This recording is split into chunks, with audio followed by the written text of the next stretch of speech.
I'd like to call this meeting of the Board of Education to order. Madam Secretary, would you please call the roll? Archie, Bolin, Here. Gathing, Present. Johnston, Here. Trait Brett, Present. Trait. Wells, Present. Williams. At this time, let us stand for the Pledge of Allegiance.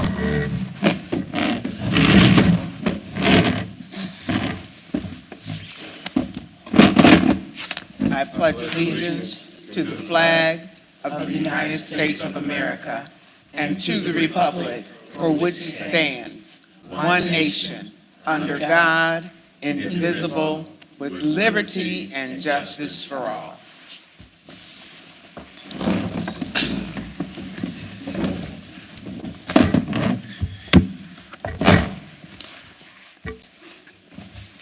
All right, we have item D, Superintendent's Report, number 1, DLA presentation. If our architects could come forward.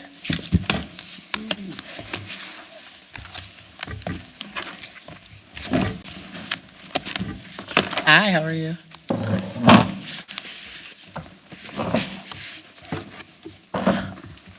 Good evening, everyone. Good to see all of you. Just dive right in. Yes, please. Okay. So a couple things to talk about tonight. One, I thought it'd be a good idea just to give everyone here an update of where things are with the current construction projects. So of those projects, there are 3. The first one being the work at the junior high. That is going pretty smoothly. I know we've talked about this here before. There's been a lot of supply chain issues and things like that have been going on in the world of construction, and even despite all that, we're still doing pretty well over there. We expect to have full occupancy by the start of school, which is great. The only thing that we're still waiting to hear back on is some of the kitchen equipment. So we may have to serve food the same way we did it the way the school year ended last year, but they will be in that building and should be able to use the cafeteria. We'll know for sure on that in the next couple of weeks.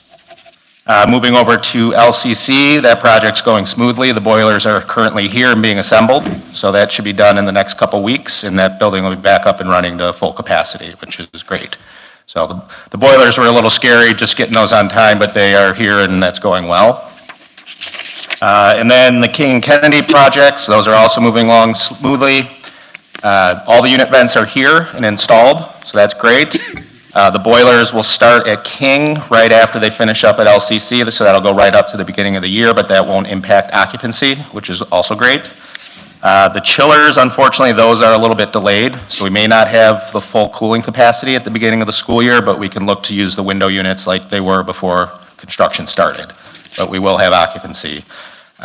One, I guess, good and bad, we did run into some unforeseens at Kennedy when we were connecting the new unit vents. The old ones were connected with cloth wiring, which is not particularly safe these days. You can't use that anymore. We were able to get all that removed and put in the appropriate wiring, so we feel comfortable that these will be running safely. And that was a relatively inexpensive change for what came out of that. So we feel really good about putting things back in a safe manner. Any questions on the construction? Yes. For the junior high, when you talked about the cafeteria, is it going to be actually in the cafeteria, or they're going to be in the back gym again? The cafeteria should be able to be occupied. It's a couple pieces of the kitchen equipment that are kind of running behind, and so we won't be able to fully get the certification to serve out of there until we have everything. We'll know for sure in that next couple weeks, but the cafeteria, that space should be completed. Okay, all right, thank you. No problem. Yeah, the decision about where it will be served will be made by the junior high administration, like once they have all the facts. Okay. But in any case, it will be no worse off than they were when they ended the year, so you guys are able to function and operate the way that you were before. Oh, if there's nothing else on that. All right, any other questions from the board? Is it just on that? All right, so I'll jump into the second item, probably the more exciting item. Here is looking at the community center project. So we were here back, I believe, in April, and at that time we were seeing some very interesting numbers coming back, and we had the issues with the precast panels having to back out their bid, and so at that time we took a pause. Since then, the pricing still hasn't gone down as much as we'd like to see, but we're seeing signs that that's going to change. been talking with Dan Petrarca, who is, well, I have his contractor contacts, and folks are hungry and starting to look for work right now, and the well's kind of drying up, so that's a positive sign. So with that being said, we've actually put the project out to bid, so it's currently out for bids right now. Prior to doing that, we did work with the administration to scale a few things back to try and contain some of the cost and move some things into alternates so that there still is a very functional base bid project there. So we have made some efforts to curb that. So right now, we have the pre-bid meeting on Wednesday. The bid opening is scheduled to be July 27th, and then we'd be coming back to the board in August with bid numbers for potential approval. That would allow for groundbreaking to happen this September. The big kicker, as we talked about before, are the precast panels and the steel. You know, we have to, because of the lead times, we have to have that product arrive at a certain point in time to be able to have the roof enclosed by winter. Otherwise, we kind of lose our construction window. So those would be going in about May and June. And then the idea would be we're saying final completion January 4th, but hopefully we could be ready by the holiday tournament time if everything goes well is the goal. So it'll be right around then. The thought process about going out to bid right now, if we wait to go out to bid, we lose that window of when the materials will arrive, and we end up pushing everything back 6 months. So the thought is we go out to bid, we get the bids back, everything comes in great, the numbers work, and you're able to finance it, we move forward. If not, we can pivot and adjust and then put it back out again in the spring, no harm, no foul. Otherwise, if we wait, we have to put it out then anyway. So it gives us 2 shots at getting it out. I'd rather do it now and see what comes back. With that being said, we wouldn't be surprised if we saw anything from 19 to 21 million or so for the project. Based on the numbers we're seeing, we're hoping that's going to be better, but we do want to prepare everyone for that potential number coming back. Is that the scaled back version, or is that, That's the scaled back version. what was the version before we scaled it back? We were probably closer to like 24, maybe 25. We were seeing numbers coming back 50% higher than what they normally are. So those prices are still, those parts are still there. They're in alternates, so we'll have the full price. You just may not do some of them right now, or you may choose to if the numbers come back okay. So that's how we kind of scaled it back. So we will have pricing on everything. Okay.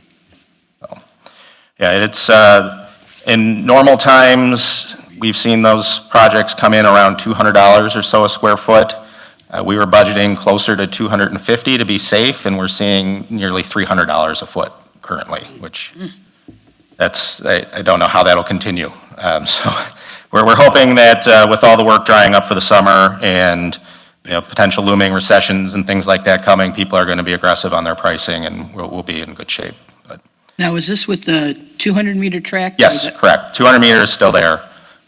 Really, the things we scaled back were locker rooms and things like that. Those went into alternates and kind of tightened up with the field house by a couple feet to make it work.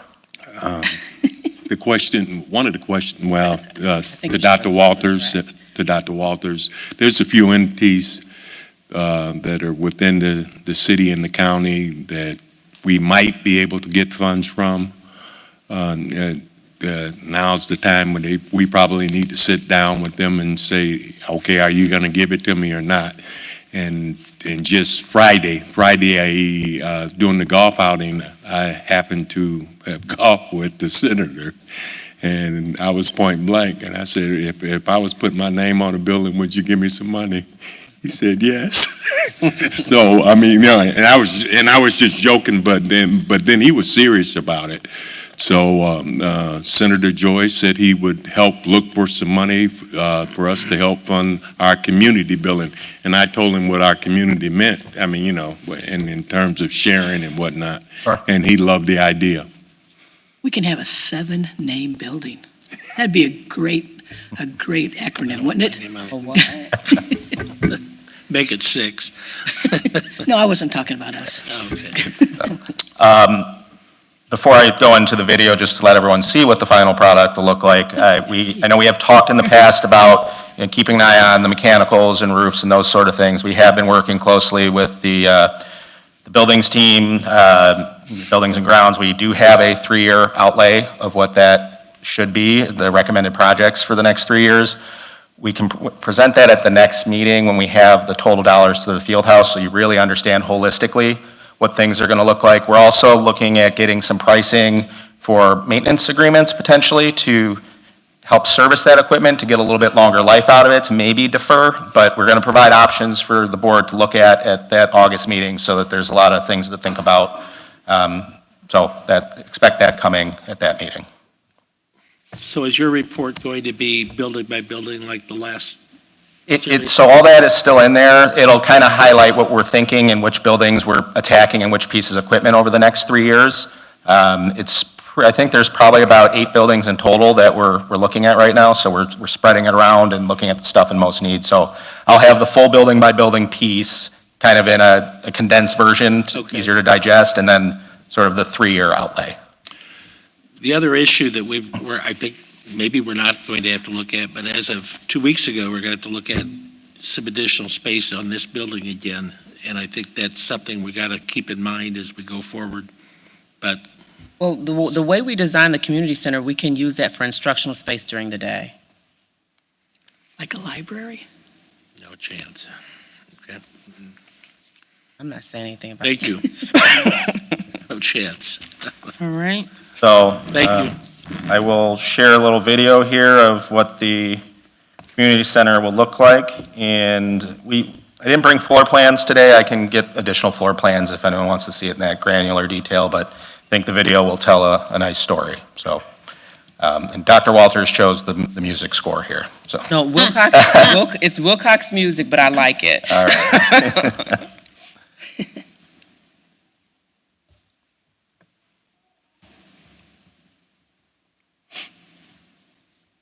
They need some help here. I'ma kill him with the first verse, and I'ma bury him with the second. The champ is here! Watch. The champ is here! Thinking that you better than me? The champ is here! Nah, boys, plain to see. The champ is here! Haters talk when I step in the room. The champ is here! Jaws drop when they see what I do. I'm addicted to success. There's no rehab. Try to cure my addiction, I'll relapse. They want me to fall now and stop rap. You still hating on me? Homie, we off that. I got that new flow. Okay, let's go. Credentials so overweight that they call me sumo. Mr. Jones, nobody could ever hold this. My words soak through your veins. Calling shit osmosis. #1 greatest, all-time hated. Still outspoken, I'm my all-time favorite. Almost famous, me, I'm never nameless. Unsigned hype, ain't no other way to state this. #1 record, #1 draftee. A one-man show, one-man army. Your hands can't hit what your eyes can't see. Man, float like a butterfly, sting like me. Thinking that you better than me?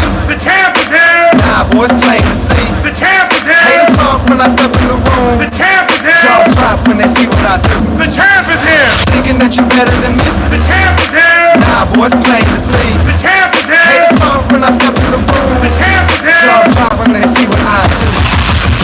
No fresh, I'm straight fact, no fiction. #1 spots, I don't like contradictions. Illest MC, Dr. Phil couldn't fix him. The answer to your problems, I 76 them. So what if they don't like me? I just stick to my agenda. If you ain't with me by now, I suggest that you surrender. A 2012, the haters and I end they conjectures. This ain't Monday Night Raw, I ain't no pretender. Break the unbreakable, do the impossible. Swag so unique, no one else can make it rockable. I'm highly unstoppable, beating me that's improbable. Don't try to cut me off, see my style ain't croppable. Blind me, try me, on top is where you find me. Fade away, haters like Jordan in the 90s.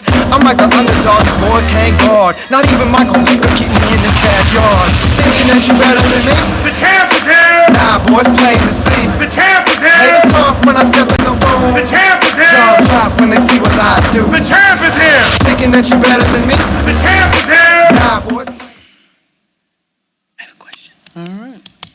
Yes. Any questions? Couple questions. The first time we saw the building, it was at an angle from the tennis courts.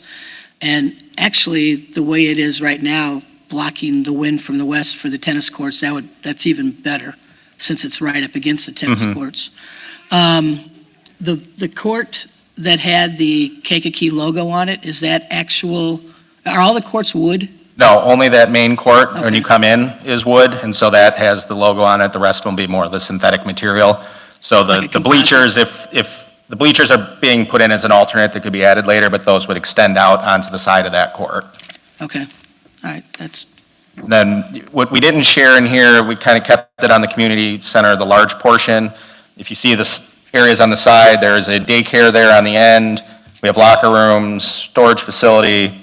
As you go onto the second floor, there's community room spaces. There's the YEEP office is up there, and a couple other potential shared spaces, along with trainers' facilities and locker rooms. So are these the chosen spaces, or are these the? Those are everything that was determined that needed to be in the basement Okay. project. So that's at minimum what Yes, we're gonna get? correct. So are the classrooms, what we can use as classrooms, are they in the lower level, or are they, They would be on the second level. so is it, and it's connected to the back gym, right? It is, correct. So let me see if I can go back here just a second. So that's the main court.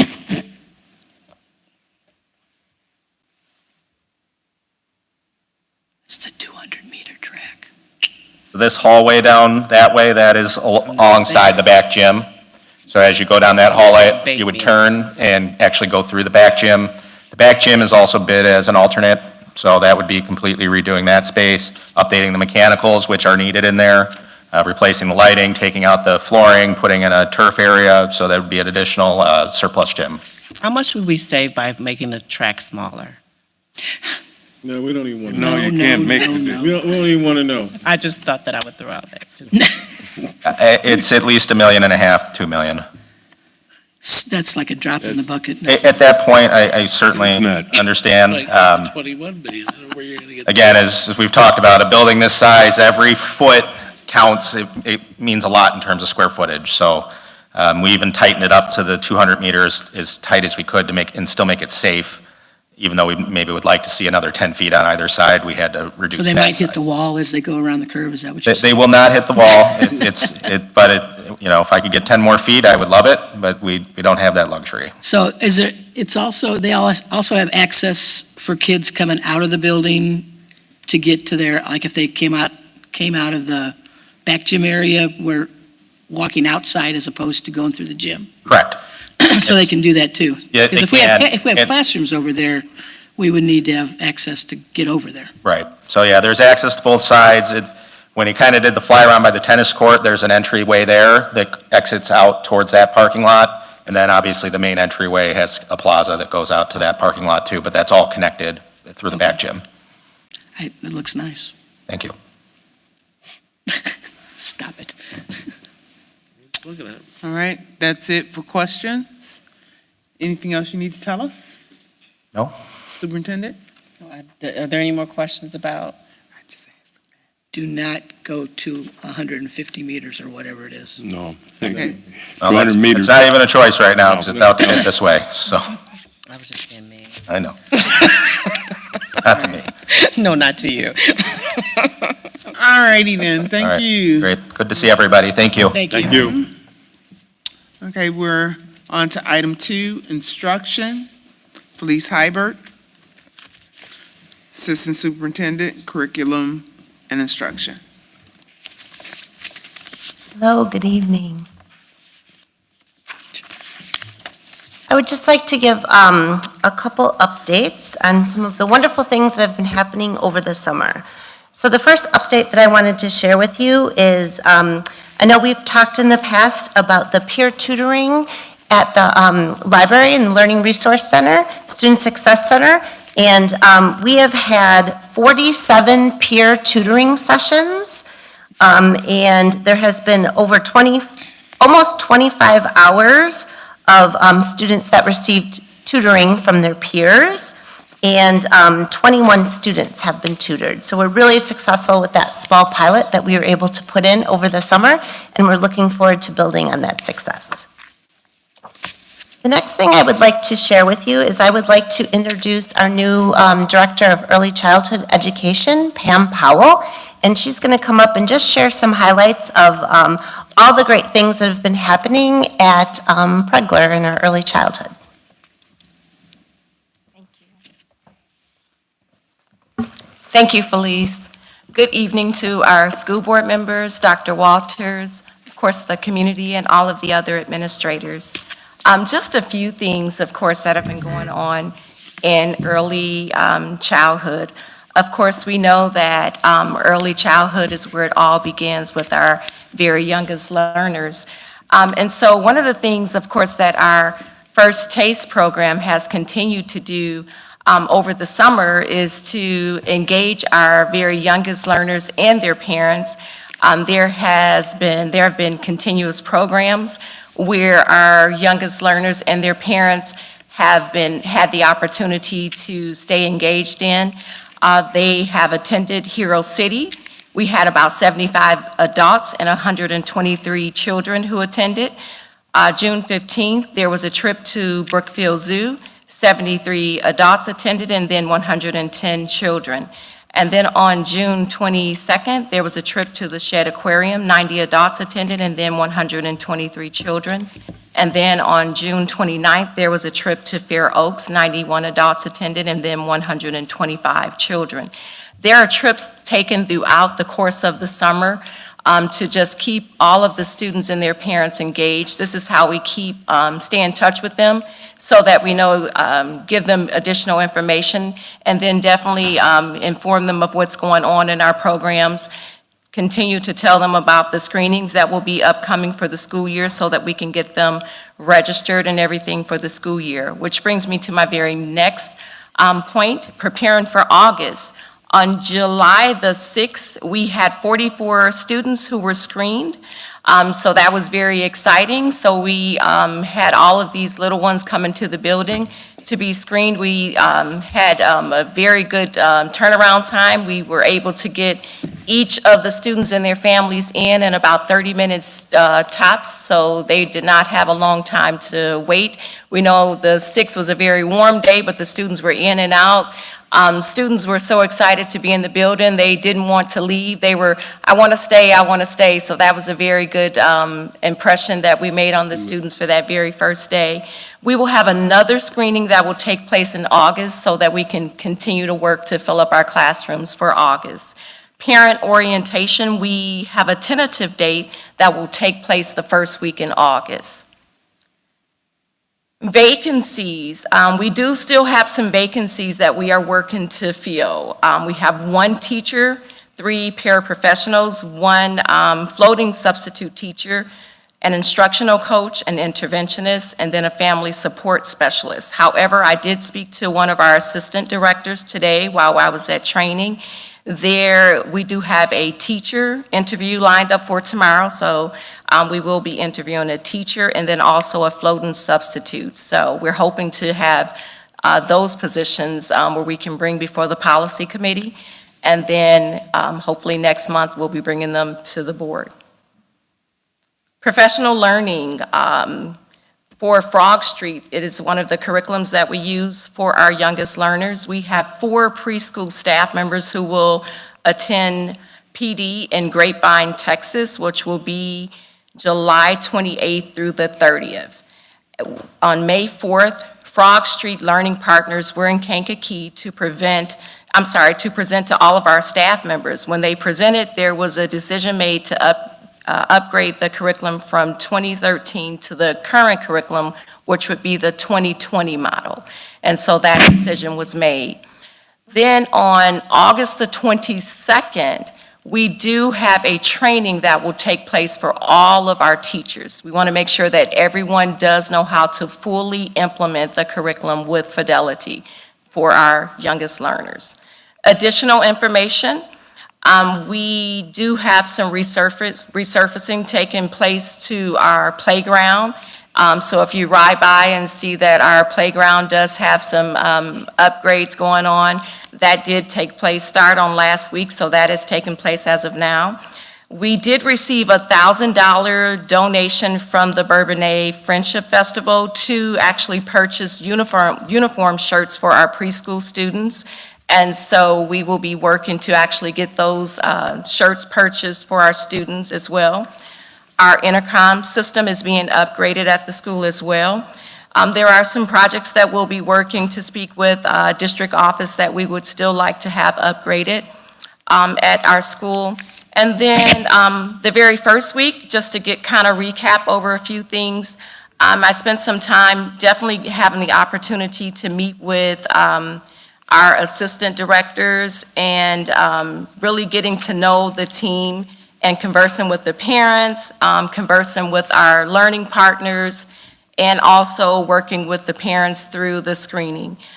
This upcoming week, we are going out, one of our assistant directors, Sherry, and myself, we're going out to the various learning sites to actually meet with the other principals who work there so that we can see, I can actually see what where the other students in the program will be learning. So very exciting things planned for the next few months. So thank you so very much. Thank you.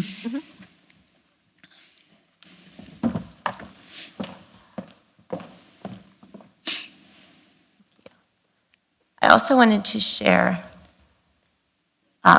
some information on our summer learning program.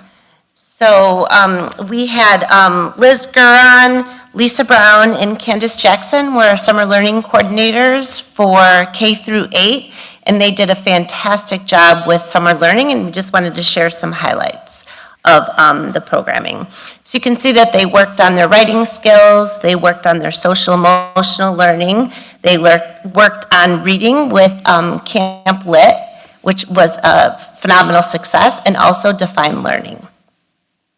You can see that they had access to lots of books, and we have some great quotes here from some of the teachers. Like Lori Ross said, the kids asked to read, and that's really powerful and exciting that we had so many kids that were interested in books. The teachers also had great things to say about Lit Camp. You can see some of their quotes there, that it was high interest literature, it was flexible, and student choice of novel to take home. So that was exciting. That was from Holly Grable and Sean Wells. The kids loved it. You can see them engaged in books there.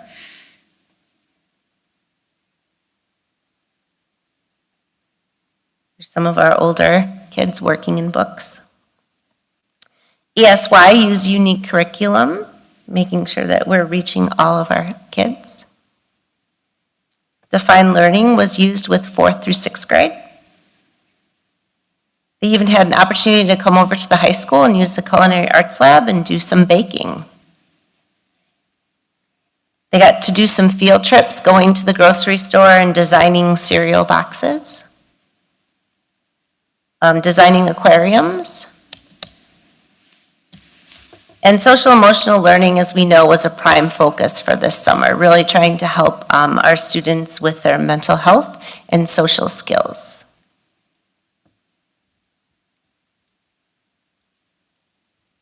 The 7th graders also had a chance to participate in some electives like coding, physical fitness, math competencies, and more social emotional learning. Things like college tours.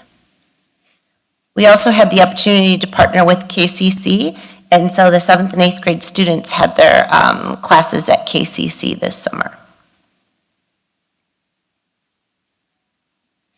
They got to design some apps. They had a s'mores paint party, which was a huge success. And that's it. I'm really excited also just to share that we had our K through 3 students working with TheraPlay this summer, and we're going to also make sure that all K through 3 has TheraPlay this summer for the first 6 weeks of school. So we're excited about that. Does anyone have any questions? Any questions from the board? There are none. Thank you. Thank you.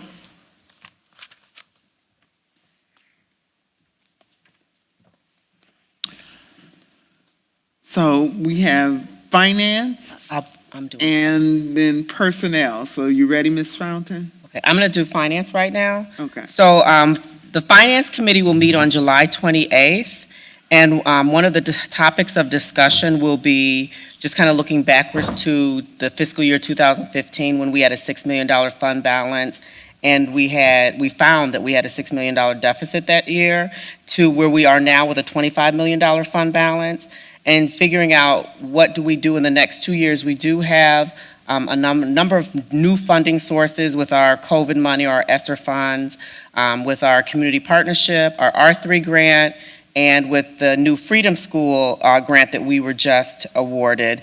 Looking at those current funding sources, after the 2-year period of time when the ESSER funds run out, like what do we predict we would need to do for fiscal year 2025? And so that will be a topic of discussion on July 28th, going backwards to go forwards.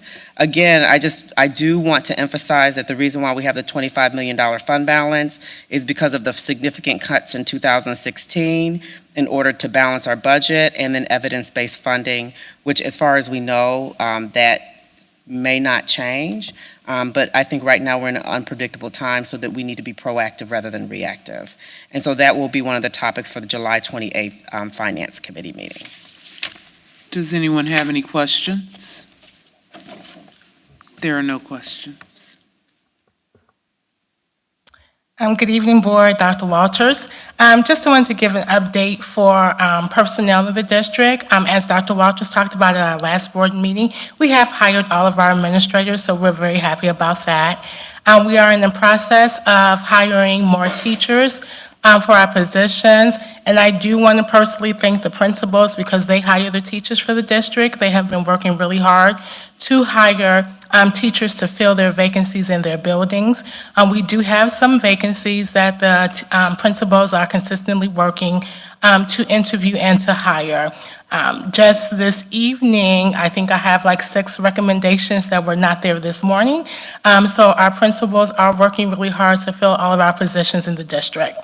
I would also like to say that we have hired significantly a lot of SEL coaches because we recognize the need for social emotional learning in our buildings, even through the pandemic or post-pandemic. So I do want to give a shout out to the Student Support Services Department and Special Ed Department, Dr. Lopez and Ms. Griffith.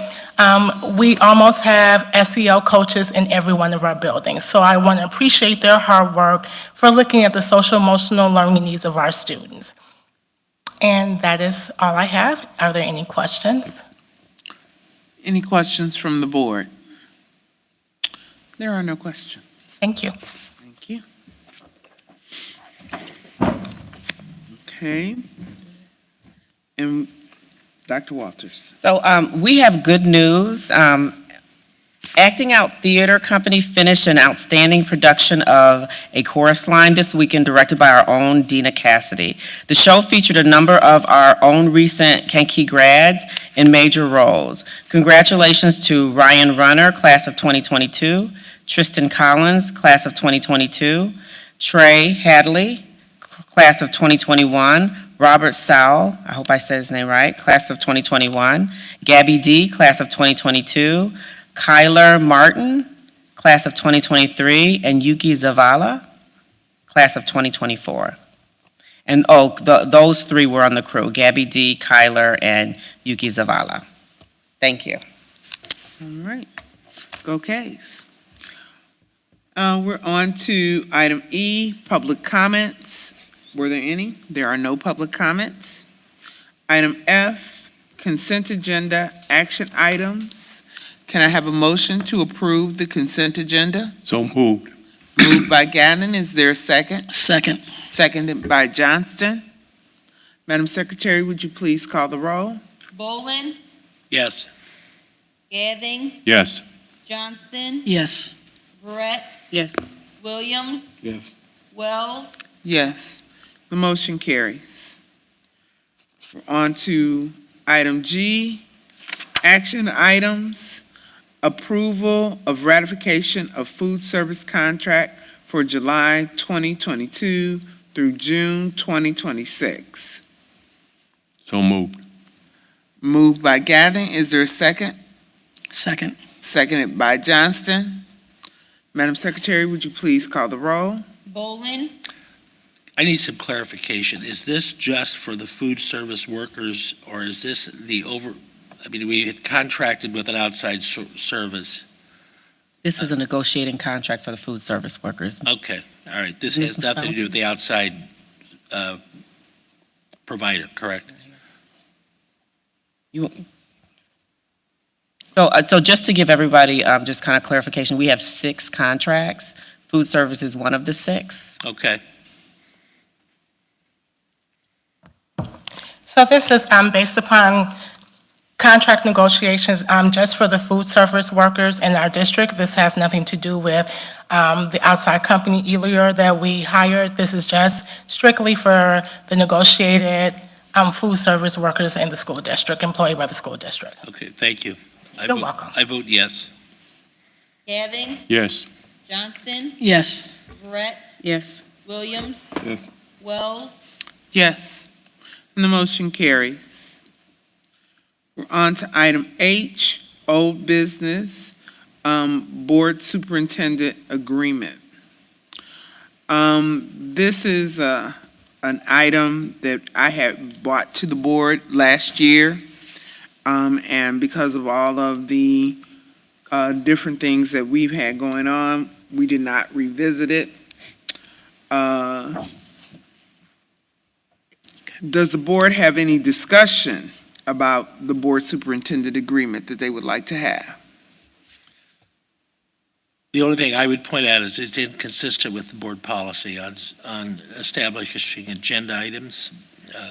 Obviously, one or the other can, Okay, I'm sorry, Mr. Boland. obviously, one or the other can be modified, but right now, First, enter your PIN to unlock the device. right now, they contradict one another. Okay. Are you talking about where placing something on the agenda item? Yes, ma'am. So that's your concern? Well, one provides one process and the other provides an additional process or a second process. Okay. Well, it has been, we have the committees that were formed when I joined the board back in 2005 to have those discussions and to give the administration time to work on anything that we bring to their attention. I do believe it's unfair for the board to bring something to the board meeting and expect the administration to be able to solve that problem or agree with the recommendation from the board. In fact, it's kind of highly unusual for boards to make recommendations to the administration since the board approves recommendations brought by the administration. So I agree with you that there is conflict, but I think that we need to make an adjustment to our policy because our policy is kind of in conflict with how the district has been traditionally governed. Does anyone else have any comments? Well, in saying with that, I don't think it's fair, as a board member, I don't think it's fair as a board member to have us even discussing something we don't have all the information in front of us about. And you can't have all the information unless you take it to committee, or at least give the administration, call a special meeting or something and give administration time to answer the question, give us information for us to make a decision on. Okay. So I would like to, since Mr. Boland has pointed out that there's a conflict with policy, I believe it's 2.20. And, you know, I read that policy and it's just a line that's added to a paragraph. I believe that we can have our board attorney look at that and craft a policy that would be more in keeping with how we actually conduct ourselves as a board. And bring that to the policy committee for their review, and then bring that forward to the board for its approval, if there's no objection. Well, I don't agree with that, but that's what boards are for, so we'll have a discussion when and if that happens. Okay. Well, so does anybody else have any discussion that they would like to have about the board superintendent agreement?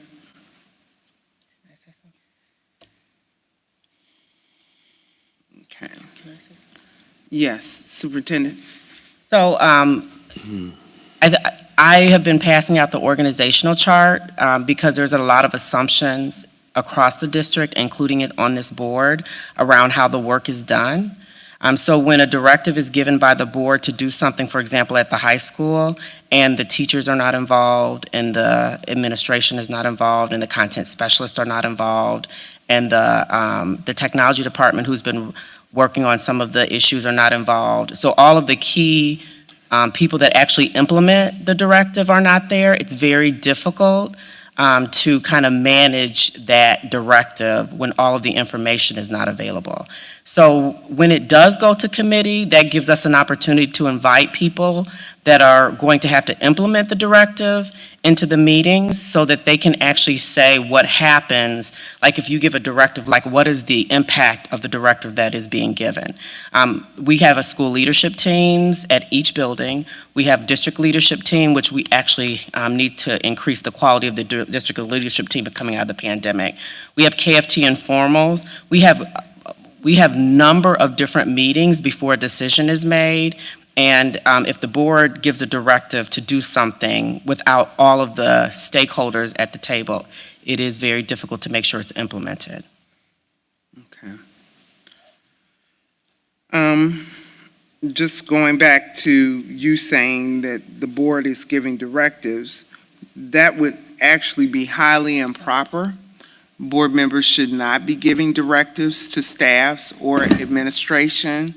That should be communicated to the board president, who will then communicate it to the superintendent to keep her from having to take 7 different phone calls or receive 7 different text messages. It's important that the board speak with one voice. We have one employee, and that employee is the superintendent of schools. She is the only person that the board directly interviews and hires. And it creates confusion with the community and with the staff when they think that communication goes in several different directions instead of on the directions that we have been asked to use with the, I'm sorry, I've lost my word. Leave it alone. The communication chart. Oh, so we have a communication flow chart, and we as a district, in terms of the operationalists, the people that actually implement, we do try to follow the communication flow chart. Although I do think that there is a perception that one person makes the decision in the district. That's actually not how we operate. We also have KFT informals, where we actually have discussions with the teachers. Not all the teachers will agree, but we actually come to consensus, which we actually have a consensus building process that we've used in negotiations.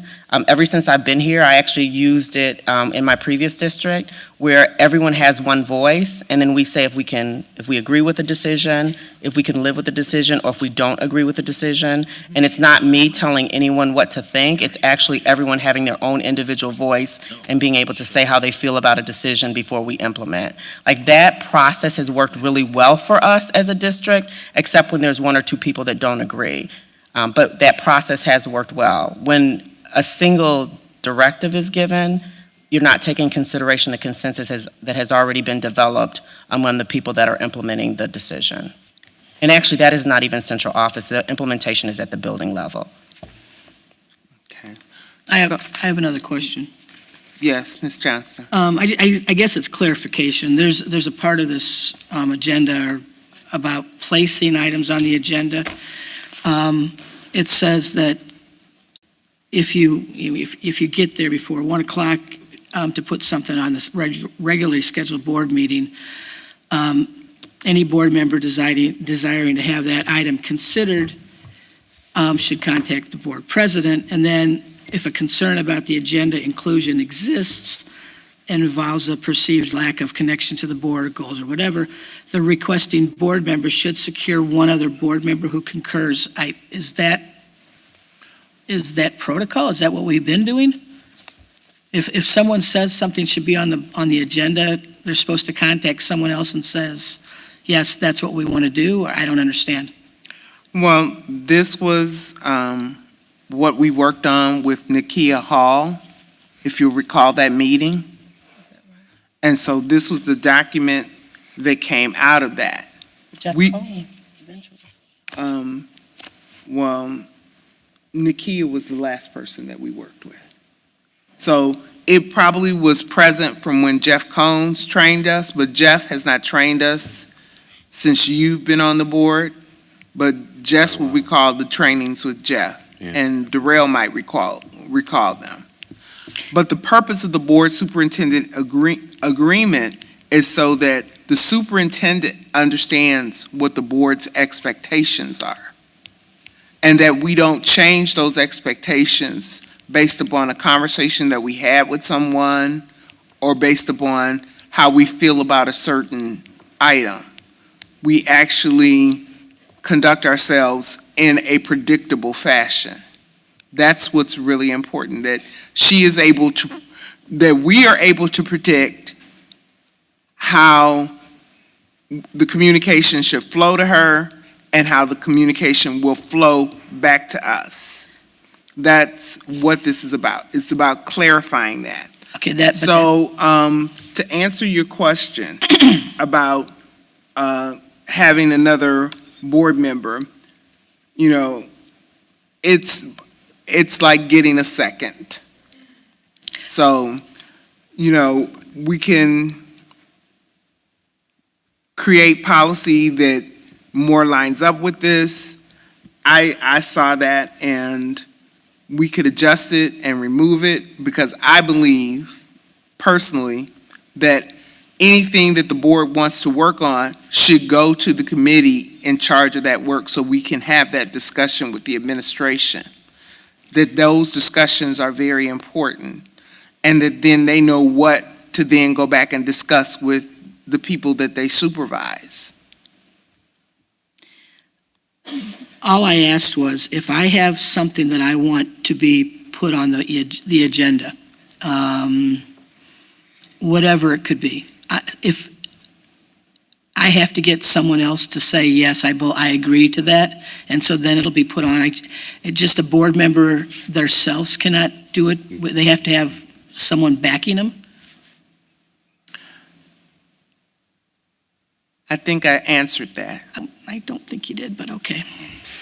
Can I just All clarify? all due respect, I mean, this was put on the agenda, and when I saw it on the agenda, I thought it was an item for discussion between the board and not an open session.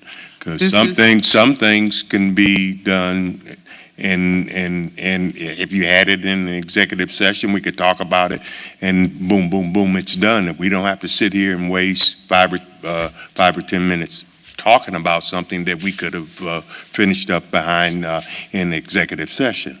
Well, executive session is reserved for board development, personnel, and the purchase of real estate. Those are the things that you can discuss in closed session legally under Illinois law.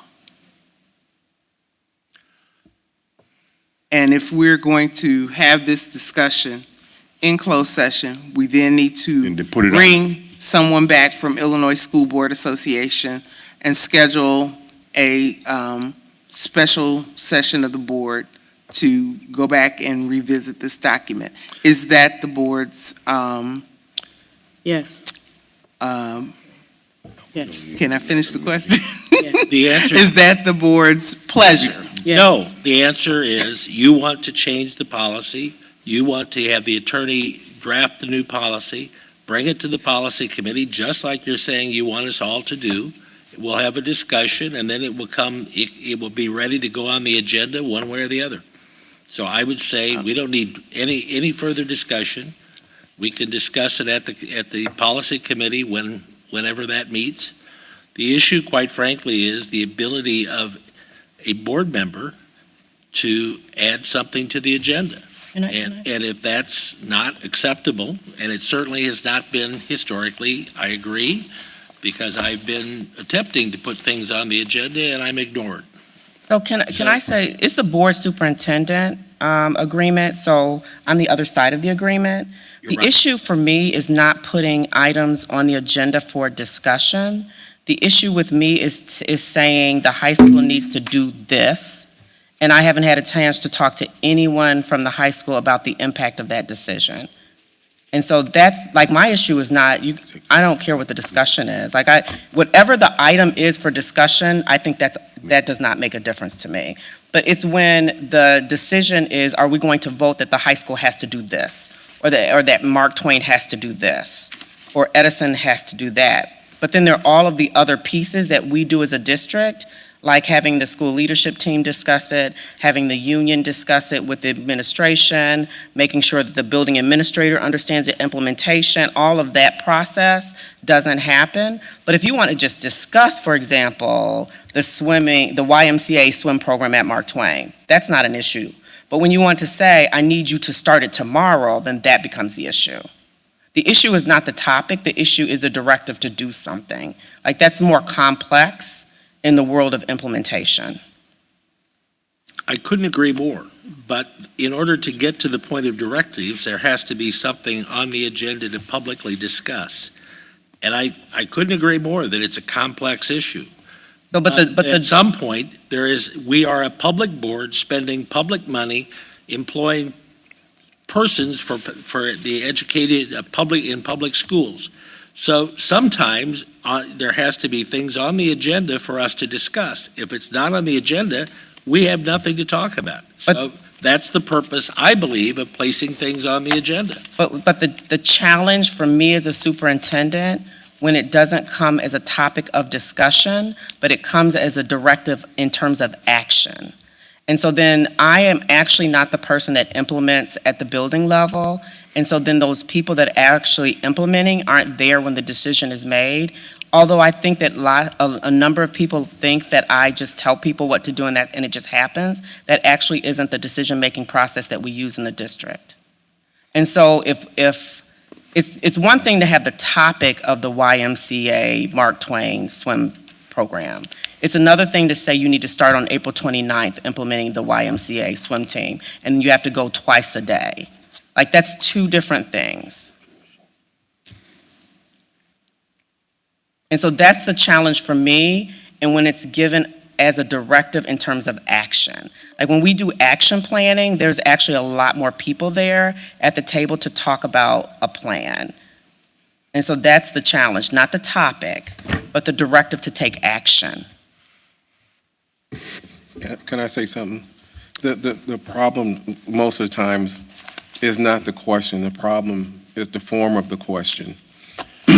When you want to discuss something, that's one thing. But when it takes a turn, then it has to go to committee. And that's the issue we're having here. It ain't the problem of the question. It's when it takes a turn, then it has to go to committee so we can get the informed answers for us to even make a decision on it. And there are some questions that has to be going through committee before we can get give an informed answer. You know. So all I'm asking is if it's a directive to implement, that we at least give the people that are implementing an opportunity to be there to explain what would happen if we implemented that. Because actually, I don't even tell people you have to implement the YMCA program by April 29th. I actually say, we want the YMCA program. I'm going to turn it over to an administrator. Do you think it's a good idea? The administrator says yes, and then they create an action plan on who, what, when, and why. Like, well, I did the why, but who, what, and when. And so that's the challenge when the directive comes from, like, one group that doesn't know the details of the implementation. I'm not sure what specifics you're talking about, and I don't want to get into that, but what I do want to get into is there are times that we do need more information than we currently have regarding any specific issue, and there are times that that's not being offered to us, and the only way to get that information is to put it on the agenda and say, we need more information on this issue. But at the committee meetings, we can actually invite everyone involved in the implementation so that all the information is there, because there is no information in the district that is held by one person. Like, there's nothing, absolutely nothing that is done, but a decision is made unilaterally. Not one decision is made that way. I don't think it is, and that's not my position. My position is sometimes we can't get the information because we as a board member don't go to, I certainly never would go to a staff member and say, tell me this, give me this information. I do it all through you as a board member. But there are board members that go straight to staff to get information or give I can't directives. defend that, and I'm not here to argue that. I'm saying that when I'm asking to put information issues on the agenda, I'm asking because I don't have the information and I have no way to get it because I've been refused it, or I've been told that I can't talk to that staff person and I didn't talk to him anyway. So there are times that getting information has to be on the agenda. It's not a directive. It's saying we need more information. It's like the issue about communication that I brought up at the last meeting. But the information is not coming as a topic, it's coming as a directive. I'm not giving directives. I'm saying I need more information. I need information. And the only way I can get it publicly is to put it on the agenda. And if that's an objection from either the administration or the rest of the board, I'll live with it. But I don't know how to get information when I'm told I can't, and I agree, I should not be dealing with staff directly. That's not appropriate. But I also then can't get it from you or your office because I'm told it has to be a board directive to get that information. And I can't get a board directive without having the information. So I'm sort of chasing my tail at some point, but I'm okay if I need to have a second board member to sign off on getting something on the agenda, I'll do my best to convince at least one other board member to do that. So I want to clarify, when there are questions that come to me from the board, which is quite often, I respond with all the information that we have in an email to all of the board members. And so that I am not aware of any information that comes out of central office that has been withheld from the board. So the problem is not the topic. The problem is when it comes in the form of a directive to take action that is very specific, that involves the people that need to implement, which is not central office. Fair enough. I will change the way I put things in order to tell you I need information. And the answer is I don't get answers. I get responses that are not the information I'm asking for. But going forward, I can modify my behavior, and I certainly will do that. Okay. Can I say one more thing? Just a moment. Just a moment. Done. Tracy, did you have something you wanted to say? Because I know that you and Mr. Boland both started speaking at the same time. No, I just thought we would talk about this at another time. Yeah, well. Okay. Mr. Williams? No, I just want to say again, I think we both want the same thing. I think just the way we're going about it is different. I think if you ask a question and you can't get a proper answer without it going to committee, then it needs to go to committee. I don't think it's fair that you're sitting here wanting to us. I didn't interrupt anybody else, did it? Fair. Stop that. Okay, no. If you ask for something and I can't give you an informed answer without it going to committee, then it needs to go to committee. I want to hear about fair. Being fair is giving everybody the right information. That's what's fair. Don't use it during that term. In what? Okay, so, we can agree or we don't agree. It doesn't bother me, but if y'all want information, and if you ask information, you can't have administration giving you information on the fly. Because we don't have it on the fly. Well, they want you to give it on the fly. You can't do it in closed session in an hour and a half. If it's a specific question, it has to go through committee. So you can get all the answers. Then it comes back to the board so we can discuss it. I see some body language in whatever you want to do, but that's just how it has to be. I see body language, and I really don't want the public to go away thinking that we're withholding information, because that is not true. The problem is that if you ask me right now about a question at Mark Twain, I don't know the answer. I have to go back to the administration and the teachers and sometimes even the union to get that information. And I think that's what we're asking. We're asking for an opportunity to collect the information. We have 5,300 students, we have 900 employees, and we have 34 administrators. So if you ask me a question like, why did the basketball team get to buy their jerseys? I don't know that information. Like, I need you to tell me, I need you to ask me the question and then give me at least a little time to go to the people that are involved and get the information. Like, that's, the issue is just giving me time to go to the people that would have the facts, to give you the facts. That's what we're asking. So if it's a topic of discussion, that's not the problem. But if you're giving a directive that we have to do something, I have to have time to go to the people that actually implement. That's all we're asking, is to go back to the people that are actually going to have that information. Because I don't have the information about what happens in a building on a day-to-day basis. I don't know it, because I'm not in all of the buildings on a day-to-day basis. But we have no problem giving information. We are not withholding information. We are giving facts, but there are multiple places that we have to go to get the facts. Okay. With all of that being said, your items that you have asked for will be on the agenda in the next committees that are appropriate to them. Is there a chance of adding committee meetings to be, when you have 3 committee meetings a year in various committees, then all that does is delay the process. But we can talk about that in process. I'm sorry I brought that up. That's actually not a problem. It's just that it's been that way since, I guess, 2005 when you started committees. Yeah, because there were no committees prior to my seat on the board. Our next Finance Committee meeting is going to be July 28th at 5:30 p.m., room 217 at LCC. So, actually,